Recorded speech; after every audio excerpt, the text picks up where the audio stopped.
Radio. Les Français parlent au français. Les carottes sont cuites. Les carottes sont cuites. Sud Radio Berkov dans tous ses états. La France dans le noir, c'est maintenant. C'est un titre d'un livre d'un auteur que nous sommes contents de recevoir, Hervé Macheneau, ancien directeur exécutif du groupe EDF. Il y a passé 40 ans. Alors, en tout cas, nous, on est dans le noir par rapport au tableau EDF où nous entendons depuis des mois, voire des années, des informations contradictoires, des chiffres contradictoires, et chacun, selon qu'il est au gouvernement ou pas, qu'il soit de droite ou de gauche, ça ne change absolument rien, dit ce qu'il a à dire. Donc peut-être qu'il ne serait pas mauvais que l'on demande à quelqu'un qui justement est un homme de l'art, je veux dire, il a été sur le métier, il a 100 fois remis son ouvrage sur le métier, de nous dire vraiment ce qui s'est passé et ce qui se passe. Sud Radio André Berkov. Ça balance pas mal. Berkov dans tous ses états, ça balance pas mal sur Sud Radio. Au dessin, tous les soirs du Malum, fais-moi l'électricité. Oui, quand c'est en amour ou quand c'est dans la passion, c'est très bien. Mais quand c'est dans l'intermittence, dans la concurrence et autres, c'est peut-être plus problématique. Hervé Macheneau, bonjour. Bonjour. Donc, je le rappelle, donc vous avez été, vous me le disiez hors antenne, avant qu'on commence l'émission, vous avez été une vingtaine d'années en Chine, vous occupez d'EDF. Alors, on serait aujourd'hui, par rapport à vos années passées à EDF, etc., on voudrait comprendre EDF. Pour nous, l'image d'Épinal, nous avions, avec le nucléaire, avec le reste, nous avions une EDF très puissante, nous étions exportateurs, etc. Et aujourd'hui, nous sommes devenus importateurs. Et puis on parle des prix. Les prix étaient les plus bas. Et puis ils sont devenus ce qu'ils sont devenus. Bruno Le Maire, moins de 10% d'électricité, ça veut dire 9,5, etc. Qu'est-ce qui s'est passé? Qu'est-ce qui se passe exactement? Je voudrais qu'on nous fassiez un peu un tableau. C'est une très longue et très belle histoire, en tout cas la partie ancienne. Ouais. EDF a construit un parc hydraulique et récupéré un parc hydraulique qui existait déjà, a complété ce parc hydraulique et a construit un parc nucléaire, ce qui fait que, je dirais, à partir de 1990, EDF a la possibilité, la capacité de produire à peu près 100% des besoins en électricité de la France à un prix qui, du fait de l'amortissement progressif des barrages et du nucléaire, n'a fait que baisser en francs constants. Ah ouais. Et donc, oui, il y avait le barrage et le nucléaire, les deux mamelles. Alors, effectivement, pour compléter ce qui est indispensable, il y avait des moyens dits thermiques, à flamme, charbon et gaz, bien sûr, qui, pour passer la pointe, très peu utilisés, entre 5 et 10%, et seulement pendant les pointes. Ce qui s'est passé, c'est deux choses. D'abord, l'ensemble de l'Europe a fermé une grande partie des moyens, et la France, presque tous ses moyens thermiques à charbon.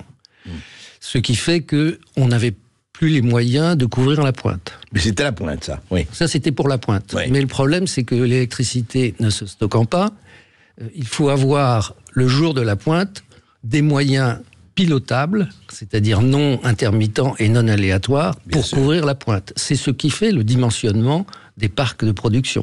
Donc nucléaire, 85% à l'époque, hydraulique, 80%, hydraulique, 15%, et 5% de thermique pour la pointe. C'est ça. Ce qui s'est passé, c'est que pour se raccorder à une certaine vision de l'environnement européen, EDF a décidé de rentrer, ce qui n'était pas du tout prévu par les responsables ou les... Non, mais qui n'était pas du tout prévu par les accords européens, oui, de rentrer dans un marché de l'électricité qui fixait un certain nombre d'obligations et en particulier le choix pour tous les clients de choisir son fournisseur. Alors, juste, je vous arrête là, monsieur Macheneau. Qui a décidé de rentrer dans le marché de la concurrence? Enfin, qui? Je ne prends pas un nom, mais... C'était, je ne peux pas dire exactement la date, mais c'était entre Mitterrand et Chirac. C'est l'époque, c'est les années... c'est les années 86, 88. 90. 90, oui, c'est ça, Mitterrand-Chirac. Mais c'est-à-dire que on s'est dit, mais non, mais je voudrais comprendre, enfin, le technicien que vous êtes, qu'est-ce qui fait, pourquoi on avait besoin de concurrence? On n'avait pas besoin de concurrence. Ouais. L'Europe nous imposait une certaine vision de la concurrence et on n'a pas voulu déplaire à l'Europe. Voilà. On s'est dit, l'Allemagne, c'est le modèle, c'est notre le membre de notre couple, le fameux couple franco-allemand. Ah oui, c'est ça, ouais. Et donc, c'est eux qui sont le modèle. Ils construisent beaucoup de renouvelables. On va faire plaisir à mon conjoint, quoi. Exact, à mon futur conjoint, qui en fait ne sera jamais mon conjoint. Mais bon. Ouais.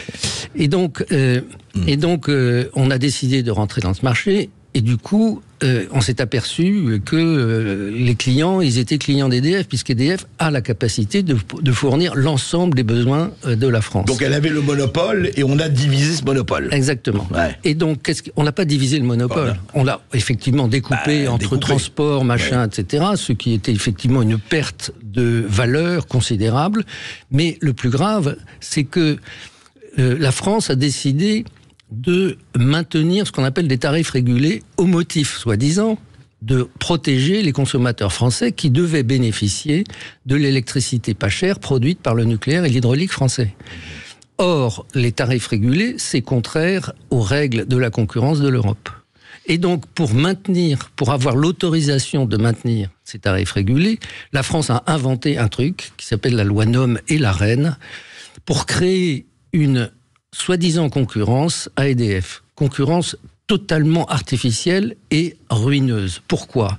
Parce que EDF est obligé de vendre à un prix bradé, en dessous de son coût de production économique, le quart et maintenant le tiers de sa production à des gens qui étaient censés devenir des concurrents, mais qui en fait n'ont jamais produit 1 mégawatt et sont devenus des concurrents sur la vente. Alors qu'est-ce qu'ils font ? Ce sont des traders, ils sont derrière un ordinateur, ils achètent à un prix bradé l'électricité d'EDF et le reste sur un marché d'électricité européen qui a été très bas à l'été 2021. Et donc, dans ces conditions-là, ils faisaient des offres inférieures au prix de revient d'EDF et donc aux offres d'EDF. Donc c'est déjà une perte sèche pour EDF. Et EDF a perdu 1 million de clients par an pendant plusieurs années grâce au déploiement de ces... ce que moi j'appelle des parasites, de ces fournisseurs alternatifs qui ont pompé le sang d'EDF pendant toutes ces années. Donc, M. Bachelot, si je comprends bien, vous aviez des gens derrière l'ordinateur, des bons traders, comme si c'était de la finance, comme si on vous jouait sur les subprimes et autres, et qui, eux, se contentaient de dire, voilà, on achète ça à temps et puis on le revend. Exactement. Et eux faisaient du fric là-dessus. Exactement, énormément. Énormément, ouais. Et donc, ce qui s'est passé, c'est que en octobre 2021, les prix du gaz montent. Et donc, ces gens-là... Avant la guerre de l'Ukraine. Avant la guerre de l'Ukraine. Ouais. Ces gens-là, septembre 2021. Ouais. Ces gens, comme il y a plus beaucoup de moyens de production, comme je disais, de pointe thermique, le prix du gaz flambe. Et donc, les traders en question, les fournisseurs alternatifs, n'ont plus d'offres compétitives vis-à-vis d'EDF. Et donc, ils disent, ah mais au secours, il nous faut beaucoup plus d'Arenh. Et donc, ils demandent davantage d'Arenh. Et il se trouve... Donc de concurrence, enfin, c'est ça. Ils demandent davantage d'électricité fournie par EDF à un prix bradé.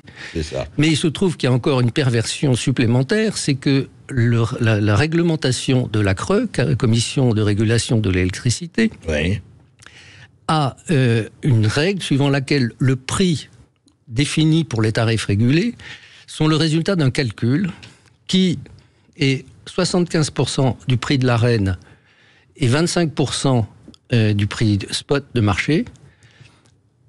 Mais si la demande d'Arenh est inférieure à 100 TWh. Mais si la demande d'Arenh dépasse 100 TWh, la part d'Arenh dans le prix, le calcul des TRV diminue. Et donc, en décembre 2021, la demande d'Arenh est de 160 TWh parce que effectivement ils ont besoin d'électricité à bon marché pour pouvoir continuer à faire concurrence à EDF. Donc on va pomper à EDF.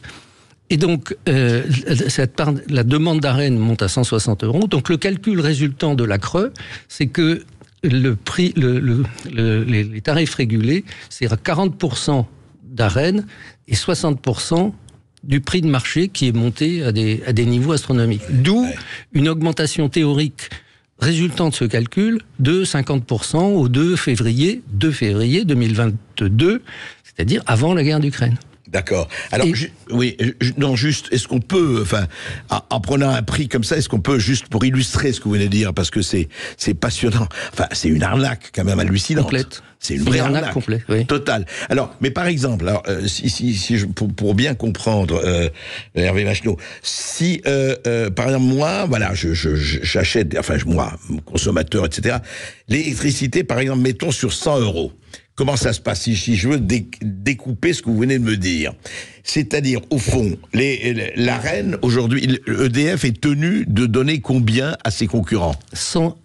C'était 100 TWh jusqu'en décembre 2021, oui. Sachant que EDF produisait à cette époque-là à peu près 400 TWh, et donc c'était le quart de sa production, à un prix de 42 €, alors que la Cour des comptes avait dit à ce moment-là que le coût économique pour EDF était entre 60 et 65 € le mégawattheure. Donc, oui, c'est-à-dire que il vendait 20 € de moins que son coût.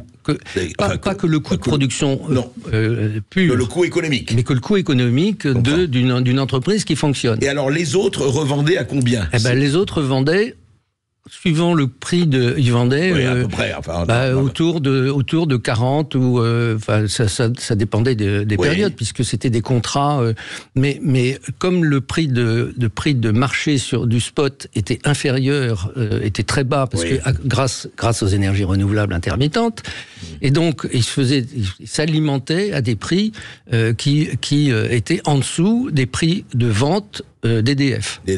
Mais alors, d'où venaient on a parlé à un moment donné des 300 ou 304 € le térawattheure. Enfin, il y a eu, je veux dire, on parlait de quelque chose qui se vendait à 42 et qui s'achetait beaucoup plus cher. Ben oui, mais parce que le 42, c'est le prix de l'Arène. J'ai compris.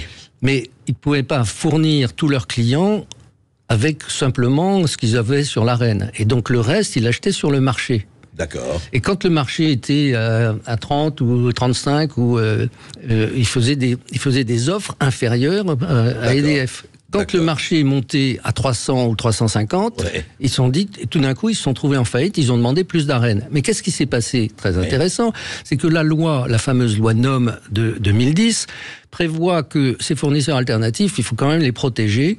Et que par conséquent, si ils sont plus capables de fournir leurs clients, les clients ont le droit de retourner chez EDF.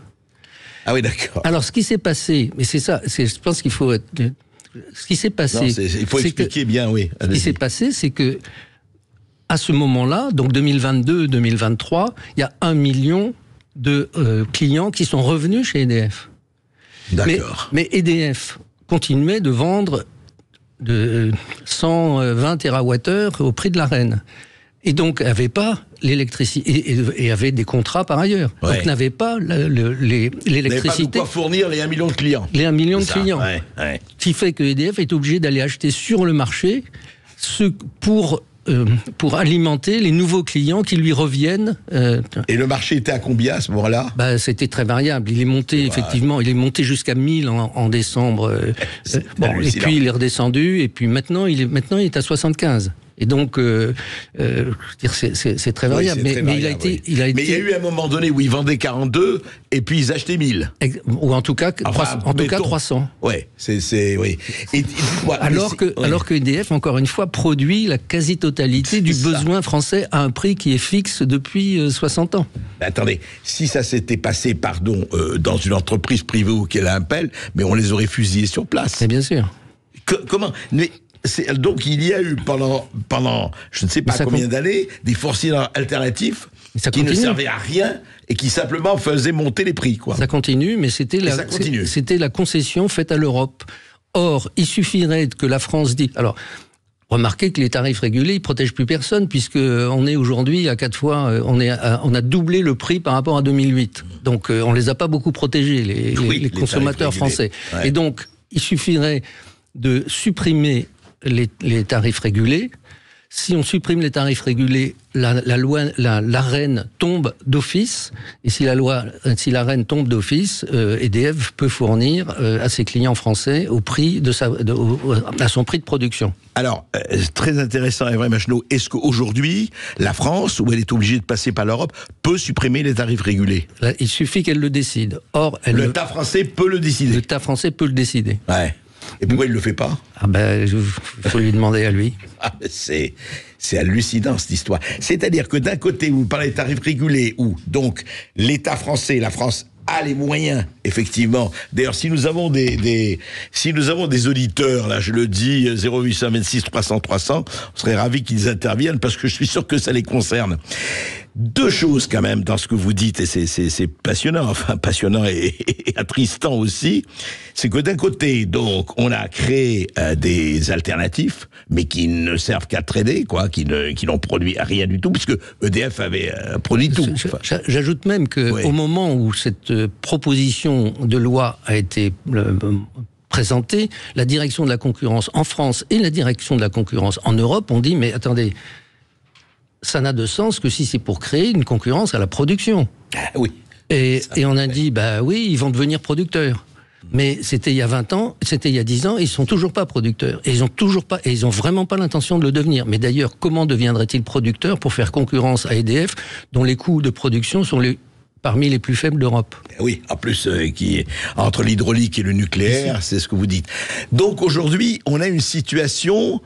Je ne sais pas, moi, c'est presque, j'allais dire, à la Madoff, quoi. C'est complètement... Enfin, je vous écoute et je me dis, mais le bon sens, mais c'est quoi? C'est complètement ahurissant de... C'est même pas une arnaque, je ne sais pas, c'est une construction, c'est un kit, c'est un mécano. C'est une construction qui conduit à l'enrichissement sans cause de plein de gens, un fort enrichissement de plein de causes, et qui, de mon point de vue, est lié à une incompréhension de ce que devrait être la construction de l'Europe. On s'est dit, au motif de participer à une certaine idée de la construction de l'Europe qu'on se fait, on a sacrifié, et on continue de sacrifier la souveraineté dans le domaine énergétique de la France. Mais bien sûr, oui, on la brade. On la brade. Soyons clairs. Et de ce point de vue, vous diriez que faudrait commencer par justement enlever les tarifs régulés. Mais il suffirait, parce que du point de vue juridique, on s'est engagé vis-à-vis de l'Europe à mettre en place l'AREN pour compenser la demande dérogatoire d'avoir des tarifs régulés. Donc si on supprime les tarifs régulés, la demande dérogatoire tombe et l'AREN tombe. Ah oui, écoutez, transmettons aux princes qui nous gouvernent, parce qu'il y en a certains qui nous écoutent. C'est quand même assez hallucinant, cela. On ne comprend pas. D'ailleurs, on va continuer à en parler avec vous là quelques minutes après cette petite pause.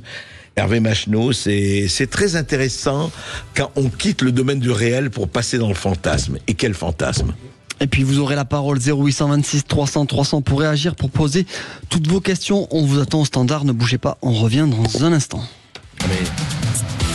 Sud Radio Berkov dans tous ses états, midi 14h. André Berkov. Ici Sud Radio. Les Français parlent au français. Je n'aime pas la blanquette de veau. Je n'aime pas la blanquette de veau. Sud Radio Berkov dans tous ses états. Et nous sommes toujours et plus que jamais avec Hervé Macheneau, ancien directeur exécutif du groupe EDF. Pendant 40 ans, en tout cas, il était dans la boîte. Et on parle de cette, je ne sais pas s'il faut dire grande arnaque, grande braderie, tout va disparaître, de ce qui s'est passé, qui est quand même sera un jour dans les manuels d'histoire, au même titre que Bernard Madoff. Mais je crois que nous avons des auditeurs. Ça fait réagir, André, puisque Pierre nous appelle au 0826 300 300. Pierre qui nous appelle depuis Paris. Bonjour Pierre. Oui, bonjour Pierre.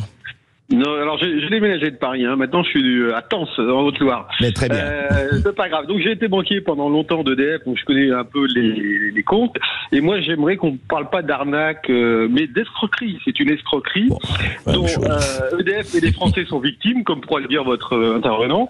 Ouais. Mais s'il y a des perdants, il y a des gagnants dans l'histoire. Et les gagnants, c'est Direct Énergie, c'est les fournisseurs alternatifs qui sont allés en bourse, dont les actionnaires se sont très bien gavés, et les banques d'affaires. Mais le tout sous l'arrangement, le back-office et la tenue d'écriture des énarques et des administrations. Parce que tout s'est fait au grand jour, comme le dit votre intervenant. Ouais. Ça veut dire que c'était pas caché du tout. Non, du Alors, tout. bien que je sois libéral, je suis un libéral, mais je veux dire, il y a des perdants et il y a des gagnants. Donc, il faudrait parler aussi des gagnants dans votre... Oui, il faut gagner des gagnants, mais les gagnants, c'est pas les peuples, hein. C'est pas le consommateur. Voilà. Hein. Il y a des gagnants, il n'y a pas que des perdants. Là, on évoque les pertes d'EDF, on évoque les pertes des Français, des consommateurs, mais on n'évoque pas les gagnants. Et donc, c'est une escroquerie. Enfin, moi, je considère que c'est une escroquerie. D'accord. Voilà. Ok, Pierre. C'était mon intervention. D'accord. Rien à ajouter, je pense, Hervé Macheneau. Je crois que vous êtes d'accord. D'accord sur la terminologie. Oui, absolument. Merci Pierre, on accueille Dust qui nous appelle depuis Héran. Bonjour Dust. Bonjour Dust. Bonjour. Bonjour André, bonjour à toute l'équipe et à votre invité. Tout ce qu'il dit, c'est que ça me rafraîchit bien la mémoire et parce que en fait quelque part on est au courant de tout ça, mais ça prend bien forme. Et alors moi je voudrais parler un peu du côté consommation, parce que si cette escroquerie a été possible, c'est que nous consommateurs on est ultra addicts au prix bas. Et en fait, qu'est-ce qui a changé aussi entre les années 70 et nos jours, c'est qu'on a perdu notre capacité à défendre nos salaires. On se retrouve, notre seul moyen de levier maintenant, c'est d'aller au moins cher. Et ça permet effectivement au libéralisme de faire son beurre. Oui, on l'a vu sur les agriculteurs, mais là, il ne s'agit pas d'aller au moins cher. Là, c'est vraiment quelque chose de très, très, très organisé, Hervé Macheneau, hein. Oui, en fait, l'électricité, c'est un peu le sang de l'économie et de la vie quotidienne. Et donc, on avait réussi... Et l'économie, c'est l'énergie transformée, il faut le rappeler. Hein. Bien sûr. Et donc, on avait réussi à construire un parc de production qui permettait d'avoir un coût pratiquement décroissant dans le temps, et tout d'un coup, il est multiplié. Ce coût est multiplié le prix est multiplié par 2. Et donc, c'est pas les consommateurs, ils en demandent pas tant. Ouais. C'est vraiment encore une fois, arnaque ou escroquerie, pour moi, c'est la même chose. Je crois... Ouais, direction la Méditerranée, André, puisque c'est Laurent qui nous appelle depuis Montpellier. Bonjour Laurent. Bonjour Laurent. Oui. Bonjour André, bonjour à tous les auditeurs, bonjour à tous. Voilà, donc je voulais intervenir pour savoir si la loi NOM, donc la nouvelle organisation du marché de l'électricité, sera reconduite après 2025, puisqu'elle doit s'arrêter normalement en 2025. Et donc l'AREN, l'accès régulé à l'électricité nucléaire historique, est-ce qu'on va en manger encore de cette escroquerie en bande organisée qui, ma foi, vient surtout des Allemands qui avaient une électricité assez chère, deux fois le prix de la nôtre, et à cause de leur renouvelable, pour l'anecdote, ont 2 systèmes électriques en parallèle, dont un leur suffirait. Et donc, est-ce qu'on va devoir s'aligner sur ce marché à nouveau et encore? Voilà, j'aurais aimé savoir ce que votre invité... Très bien, Laurent. Hervé Macheneau, est-ce que la loi NOM... Donc, en principe, l'AREN se termine en décembre 2025. Moi, je pose la question, pourquoi est-ce qu'on ne l'arrête pas aujourd'hui? Et d'ailleurs, je la pose depuis maintenant 8 ans, lorsque j'ai écrit la première version de mon livre, La France dans le noir. Oui. Bon, et donc, je comprends pas. Mais en tout cas, en principe... Oui, parce qu'on pourrait, encore une fois, je répète, parce que c'est important, attention tout le monde, on pourrait l'arrêter aujourd'hui. La France, dont on dit qu'elle ne peut plus rien faire sans demander l'avis de Madame Ursula von der Leyen, peut aujourd'hui arrêter cela. Absolument. Alors on parle. Oui. Et ceci, il y a 2 analyses juridiques qui ont été faites par des avocats près de la commission de Bruxelles qui ont confirmé qu'il suffit d'arrêter les TRV, et ça c'est une décision qui est propre à la France, pour que l'AREN tombe de fait. Bon. Ouais. Et donc, pourquoi on ne le fait pas? C'est une question, en tout cas... Pourquoi on le fait? À qui profite le fait qu'on ne le fait pas? C'est sûr que ça profite aux fournisseurs alternatifs. Oui, donc, les gagnants. Voilà. Ouais, ça, on parlait, en principe, j'ajoute d'ailleurs que dans les gagnants, parce qu'il faut les citer tous, il y a évidemment les gens qui produisent du gaz. Parce que derrière les énergies renouvelables, comme dirait Monsieur Pouyanné lui-même, derrière chaque éolienne, il y a du gaz. Oui, c'est vrai. Bon. Mais donc, surtout que les énergies renouvelables, chacun sait, ce sont les intermittents du spectacle. Hein, oui, surtout quand on en a besoin. Mais donc, effectivement, ça va s'arrêter en 2025. Et il y a un début d'accord qui va permettre à EDF de vendre son électricité sur des contrats à long terme à des prix fixés par lui.